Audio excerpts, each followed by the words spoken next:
सर्वप्रथम सर्वांना श्री स्वामी समर्थ. स्वामी महाराजांच्या कृपेने तुमच्या सर्व चांगल्या इच्छा पूर्ण होत ही स्वामींचरणी प्रार्थना करते आणि आजच्या व्हिडिओला सुरुवात करते. तर उद्या आहे चैत्र पौर्णिमा आणि त्याचबरोबर हनुमान जयंती आणि मंगळवार असल्याने खूप शुभ दिवस आहे. महिलांनो, उद्या छान असे उपाय आपल्याला घरात करायचे आहे. असे उपाय मी तुम्हाला आता सांगणार आहे जेणेकरून तुमच्या घरातली सर्व नकारात्मकता निघून जाईल आणि तुमच्या घरात प्रसन्नता आणि सुख शांतता खेचून येईल. असे उपाय मी तुम्हाला सांगणार आहे. तर कोणते उपाय जाणून घेण्याआधी तुम्ही आपल्या चॅनलवर नवीन असाल कृपया चॅनलला नक्की सबस्क्राईब करा. तर उद्या चैत्र पौर्णिमा आहे. पौर्णिमेला प्रारंभ होत आहे 22 एप्रिलला, म्हणजे आज उत्तर रात्री 3:25 आणि पौर्णिमा संपणार आहे उद्या 23 एप्रिलला उत्तर रात्री 5:18. तर काय करायचं उद्या ह्या दिवशी? जरा लवकर उठायचं आहे. महिलांनी आंघोळीच्या पाण्यात, महिलांनी नाही पुरुषांनी सुद्धा, सर्वांनी आंघोळीच्या पाण्यात थोडीशी चिमूटभर हळद आणि थोडं दूध टाकायचं आहे. आपला गुरुग्रह आणि शुक्र ग्रह जर मजबूत असेल तर ह्या जगात सर्व काही आपल्याला मिळेल.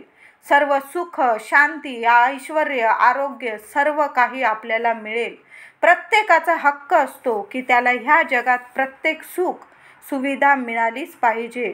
पैसा मिळाला पाहिजे. आजकाल पैशाशिवाय काहीच होत नाही आणि पैसा आपल्याकडं जेव्हा येतो, जेव्हा आपला गुरुग्रह तेव्हाच येतो, जेव्हा आपला गुरुग्रह आणि शुक्र ग्रह मजबूत असेल. तर दर पौर्णिमेला न चुकता आपल्या आंघोळीच्या पाण्यात चिमूटभर हळद आणि थोडंसं कच्चं दूध असलं तर कच्चं दूध घ्या, तापवलेलं असलं तरीही चालेल, पण 1-2 चमचे आपल्या आंघोळीच्या पाण्यात दूध टाकायचं आहे. यामुळे तुमचे दोन्हीही ग्रह मजबूत होतील कुंडलीतील आणि तुम्हाला सुख, ऐश्वर्य सगळं काही देवी माता लक्ष्मी माता प्रदान करेल. कारण श्री हरी विष्णू माता लक्ष्मी प्रिय तिथी असते ती म्हणजे पौर्णिमा. अमावस्या पौर्णिमा ही माता लक्ष्मीला खूप प्रिय तिथी आहे आणि हे छोटे मोठे उपाय जर केले तर माता लक्ष्मी अतिशय प्रसन्न राहते. तर या दिवशी आंघोळीच्या पाण्यात ह्या 2 वस्तू टाकून आंघोळ करायची आहे. त्यानंतर महिलांनी किंवा पुरुषांनी सुद्धा आपल्या कुलदेवीची सेवा केली, काही हरकत नाही. महिलांना 4 दिवस असेल, पुरुषांनी सेवा करा. पण आपल्याला ओटी भरायची असेल तर उद्या महिलांनो, नवरात्रीत तुमची, चैत्र नवरात्रीत तुमची ओटी भरणं राहून गेली असेल, तुमच्या कुलदेवीची, तुमच्या गाव देवीची, तुमच्या घराजवळील देवीची तुमची खूप इच्छा आहे देवी आईची ओटी भरायची, तर उद्या चैत्र पौर्णिमा आणि मंगळवार आलेला आहे. तुम्ही ओटी घेऊन जा, देवी आईची ओटी भरा.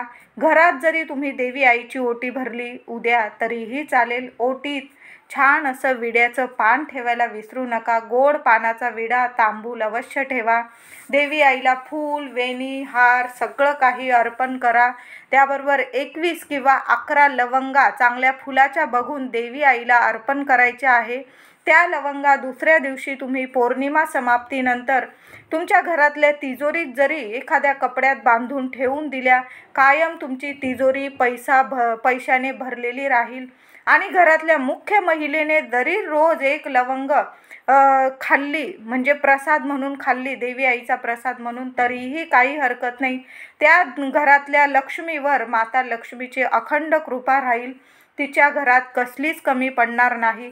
तर उद्या आपल्याला कुलदेवीची सेवा करायची आहे. तुमच्या घरात टाक असेल, माता लक्ष्मीची मूर्ती, श्री यंत्र असेल, त्यावर आपल्याला कुंकुमार्चन करायचं आहे आणि देवी आईला उद्या पानाचा विडा अर्पण करायला विसरू नका. ही साधी सोपी आपल्याला उद्या सेवा करायची आहे. कन्या रत्न असेल तुमच्या घरात किंवा आजूबाजू, खिरीचा नैवेद्य दाखवा आता उद्या माता लक्ष्मीला आणि थोडीशी खीर त्या कन्या रत्नाला नक्की खायला घाला. त्याचबरोबर उद्या आपल्याला पौर्णिमेला असे काही उपाय करायचे आहे. संध्याकाळी असा काही कापूरवर या 2 वस्तू जाळायच्या आहे जेणेकरून आपल्या घरातली सर्व नकारात्मकता निघून जायला पाहिजे. असा मी तुम्हाला उपाय सांगत आहे. तर नकारात्मकता या एका शब्दामुळे माणूससुद्धा नकारात्मक बनू शकतो. आपल्या घरात आजूबाजूकडून, शेजाऱ्यांकडून नकारात्मकता घरात येते आणि हळूहळू शरीरसुद्धा नकारात्मक बनवते. मग कुठलेही काम करा त्यात अपयश मिळते, त्यामुळे अडचणी निर्माण होतात आणि नकारात्मकता घरात रुतून बसते, ठाण मांडून बसते. तुम्ही कितीही चांगलं करायला जा, चांगलं होत नाही. काही घरं बंगले इतके मोठे मोठे भव्य असतात, पण त्या काही घरांमध्ये कायम काही ना काही अडचणी येत असतात. लक्ष्मी त्या घरात कधीच वास करत नाही, टिकत नाही. तर काही घरं मी बघितले, अगदी छोटेसे घरं असतात, अगदी 1-2 रूमचे, पण त्या घरात इतकी सकारात्मकता, इतकी भरभराट असते. काही घरांमध्ये भकास वाटतं, तर काही घरांमध्ये अतिशय प्रसन्न. तर असं तुमच्याबरोबर घडत असेल, तुमच्या घरात काही ना काही नकारात्मकता असेल, तुम्हाला जाणवत असेल, तुमचे कामांमध्ये अडथळे येत असतील, काही ना काही घरात किटकिट होत असेल, भांडण, तंटा, आजारपण, तर ही नकारात्मकताच असते आपल्या घरात रुतून बसलेली. ती नकारात्मकता घालवण्यासाठी उपायसुद्धा आपल्याला करायचे असतात आणि अमावस्या पौर्णिमेला हे उपाय खास करून करायचे असतात. काही वेळा खरोखर माणसं इतकी त्रास देतात की आपलं जगणं सुद्धा अवघड करून ठेवतात. मग आपोआप आपल्या तोंडातून असे शब्द निघतात, नकारात्मक शब्द निघतात, साहजिक आहे.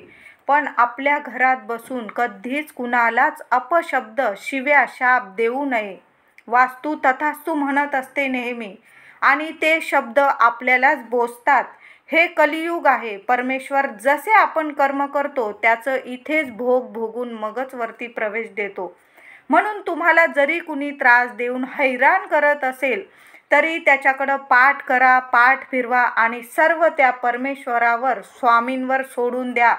आज तुमचे वाईट दिवस असेल, एक दिवस असा येतो, राजाचा रंक होतोच. म्हणून जसे ज्याचे कर्म तसे फळ देतो ईश्वर. तुमचे घर आणि तुमचं हृदय इतरांसाठी, कुणासाठी अजिबात खराब करू नका, नकारात्मक बनवू नका. असं कुणीच माणूस ह्या जगात नाही की आपलं वाईट करणाऱ्याला बोलत नाही. सर्वच बोलतात, मी पण बोलते, यात नवीन काही नाही. पण काय होतं ना, माणूस रागात आपण बोलून जातो आपल्या घरात, पण ती नकारात्मकता आपल्या वास्तूत वास करते, आपले कामं बिघडवते. म्हणून असे उपाय करत जा की आपलं कधीच कुणी वाईट करू शकणार नाही. महाराज नेहमी म्हणायचे की कुणासाठी खड्डा खणला की त्याच्यात मी तुलाच गाडीन. म्हणून तुम्हाला त्रास देणारे, तुमच्यासाठी खड्डा खणणारे स्वतःच एक दिवस त्याच्याच खड्ड्यात पडतीलच. फक्त विश्वास महाराजांवर ठेवा, ढळू देऊ नका महाराजांवर विश्वास. आज त्रासात आहात म्हणून महाराजांवर विश्वास ठेवला नाही असं करू नका. उद्या सुखाचे दिवस येतील, मग तुम्ही महाराजांवर विश्वास ठेवेल असं करायचं नाही. सुखात दुःखात महाराजांना विसरून चालायचं नाही. माझ्याकडं पैसे नाही असेही कधी आपल्या घरात बोलायचं नाही. माझ्याकडं पैसे आहे असं तुमच्या वास्तूत नेहमी बोला. बघा, लक्ष्मी कायम तुमच्या घरात वास करेल आणि तुमच्या घरातला पैसा कधीच संपू देणार नाही. पॉझिटिव्ह राहा, नेहमी चांगलंच राहाल तुम्ही. पौर्णिमेच्या दिवशी तुम्हाला असा खास उपाय करायचा आहे. फक्त या 2 वस्तू आपल्याला कापरावर जाळायच्या आहे. संपूर्ण नकारात्मकता तुमच्या घरातून जाणार म्हणजे जाणार. तर तुम्हाला 5 लवंगा घ्यायच्या आहे. फुलाच्या घ्या, चांगल्या बघून, तुटलेल्या फुटलेल्या नको. 5 कापूर वडी घ्या. जास्त मोठं घर असेल, जास्त कापूर घेतला तुम्ही तरी चालेल. भीमसेनी कापूर असेल तर अवश्य घ्या. भीमसेनी कापूर घ्या किंवा साधा घ्या. तो एका वाटीत ठेवा, त्यावर 5 लवंगा ठेवा. त्यावर तुम्हाला 3 वेलची घेताना पण चांगली वेलची घ्या आणि ते संपूर्ण जाळून घ्या. कापूर जाळा, त्या वस्तू जाळा. कुठला मंत्र नाही म्हटला तुम्ही तरी चालेल, फक्त श्री स्वामी समर्थ नामस्मरण करायचं आहे. मनापासून उपाय करा, मनापासून नामस्मरण करा. सर्व नकारात्मकता माझ्या घरातून गेलेली आहे असं म्हणूनच आपल्याला उपाय करायचा आहे. स्वामींचे नामस्मरण चालूच ठेवा. ह्या 2 वस्तू कापरावर पेटवून जाळून संपूर्ण घरात फिरवायच्या आहे आणि नंतर ते शांत होईल तेव्हा एका वाटीत 4-5 चमचे पाणी घ्या आणि त्या धुपातील थोडीशी रक्षा, म्हणजे जे जाळलेलं आहे आपण, 5 कापूर वड्या, 5 लवंगा, 3 वेलची, ते जेव्हा शांत होईल त्यातील चिमूटभर रक्षा घेऊन त्या पाण्यात टाका आणि ते पाणी आपल्या मुख्य दारावर शिंपडायचं आहे, उंबरठ्यावर शिंपडायचं आहे. कशीही नकारात्मकता असेल दूर जाणार म्हणजे जाणार. तुमच्या घरातील आजारपण, शत्रुपीडा, सर्व नकारात्मकता निघून जाणार आहे. उद्या संध्याकाळी असा धूप आपल्या घरात करायचा आहे. या 2 वस्तू जाळायच्या आहे आपल्या घरात आणि आपल्या घरात कधीच कुणाला वाईट बोलायचं नाही. कुणी कितीही त्रास देऊ दे, कितीही कसंही वागू दे, फक्त स्वामींवर विश्वास ठेवा, त्या देवावर विश्वास ठेवा.